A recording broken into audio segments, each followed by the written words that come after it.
Всем привет! Автомобили марки Москвич начали выпускать у нас в стране еще в 2022 году. Многие люди после объявления этой новости отнеслись к этому с довольно большими ожиданиями. Мол, неужели у нас смогут возродить нашу культовую марку? Но очень большие сомнения появились после заявления градоначальника столицы Сергея Собянина о том, что производство автомобилей стартует уже через полгода. Люди, понимающие в автомобилестроении, уже тогда говорили о том, что за столько короткий промежуток времени просто нереально с нуля начать производство автомобилей. Наш автопром очень долгое время находился на одном месте, поэтому даже на создание одной только платформы для автомобилей уйдет не менее 4-5 лет. А тут с нуля создать новый автомобиль за полгода – просто непосильная задача. Но чуть позже нам приоткрыли главную тайну. Весь модельный ряд будет состоять из автомобилей одного из технологических партнеров. И тут все стало на свои места. Правда, сам завод так и не раскрыл карты. А что же это за партнер такой?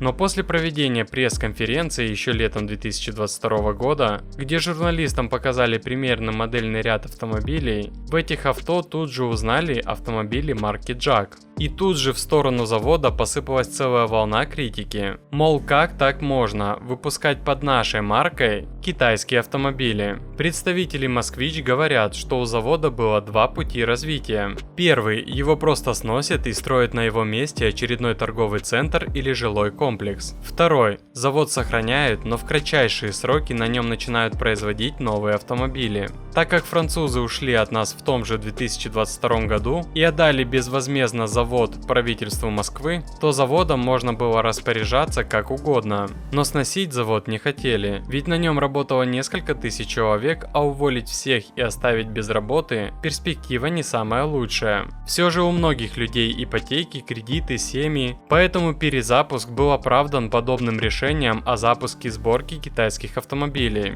Но по прошествии прошлого года можно смело сказать, дела у завода идут не лучшим образом. За весь прошлый год было выпущено 31 тысяча автомобилей, а вот продали всего около 15 тысяч. Больше всего было продано кроссоверов Москвич 3 с бензиновым мотором, а вот меньше всего разошелся лифтбэк D-класса Москвич 6, всего около 500 штук. При этом после ухода с поста главы завода Москвич Дмитрия Пронина, которого заменил немец Ханс Петер Мозер, который с 2013 по 2022 годы занимал руководящие должности на заводе КАМАЗ, Мозер тут же пересмотрел все планы на выпуск автомобилей, видя, что продажи идут не лучшим образом. Так, в прошлом году планировалось выпустить 50 тысяч автомобилей, но план урезали до 27. А вот в этом году планы были более амбициозные – 100 тысяч за весь год. Но Мозер пересмотрел и это, план урезали в 2 раза, и теперь в этом году заводу предстоит выпустить 50 тысяч автомобилей. Правда, кто будет покупать эти автомобили в таком количестве, пока остается под большим вопросом. Теперь же проблемы завода усугубились еще и иском со стороны корейцев.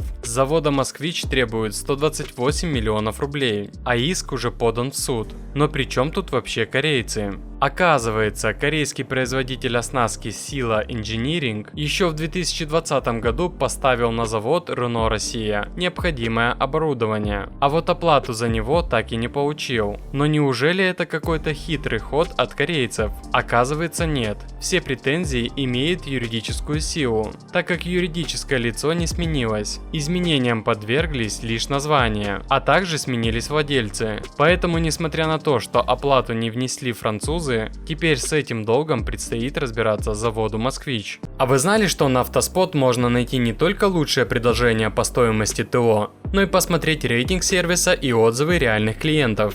Поэтому, если вам нужно пройти ТО, сделать диагностику или ремонт автомобиля, как у официальных дилеров, так и в независимых проверенных автосервисах, то вам на автоспот.ру. Ссылку на секретные акции, скидки и спецпредложения я оставил в описании, пользуйтесь. Там же вы найдете лучшие предложения на новые автомобили. Пока нет никакой информации, что случилось с корейскими прессами для пресс-форм на заводе Москвич, а также используются ли они в производстве автомобиля Москвич 3. Напомню, что в конце прошлого года на заводе Москвич сообщили о запуске производства кузова кроссовера Москвич 3. Поэтому есть вероятность того, что прессы активно используются, просто их перенастроили на выпуск нового автомобиля. Но это далеко не единственный автомобильный долг, который переложили на плечи завода «Москвич». Так, в апреле прошлого года заводу выкатили счет дилеры на 1,5 миллиарда рублей, который образовался за счет гарантийных работ. Опять же, этот долг после себя оставили французы. Вице-президент Ассоциации «Российские автомобильные дилеры» Андрей Петренко заявил, Рено по заявлению Собянина оставила после своего ухода с российского рынка около 14 миллиардов рублей на расплату долгов по всем нынешним и будущим тратам заводу «Москвичу». Мы не можем добиться решения этого вопроса. Нас каждый раз кормят завтраками, но иск к «Москвичу» мы не готовим. Пока мы просто высказываем свое недоумение. Были оставлены деньги, но дилерам никто ничего не компенсирует. И еще один долг, который повесили уже на наш завод, 252 миллиона рублей. Гонконгская компания Silver Basis, которая занимается производством автокомпонентов, еще осенью прошлого года выиграла суд у завода «Москвич». Китайцы изготавливали для французов различные детали, но «Москвичу» все это не пригодилось. А так как юридическое лицо не изменилось, то и долг лег на сам завод. Поэтому положение уже нашего завода не самое лучшее. Автомобили покупают плохо, а финансовая нагрузка довольно высокая. Интересно, сколько еще в подобном темпе сможет просуществовать завод, прежде чем его признают нерентабельным. Вероятнее всего, в ближайший год завод точно не закроется. Нужно смотреть, как пойдут продажи в нынешнем году. Если они не увеличатся, а наоборот сократятся, то это и будет тем самым звоночком, чтобы можно было рассмотреть подобный исход для завода.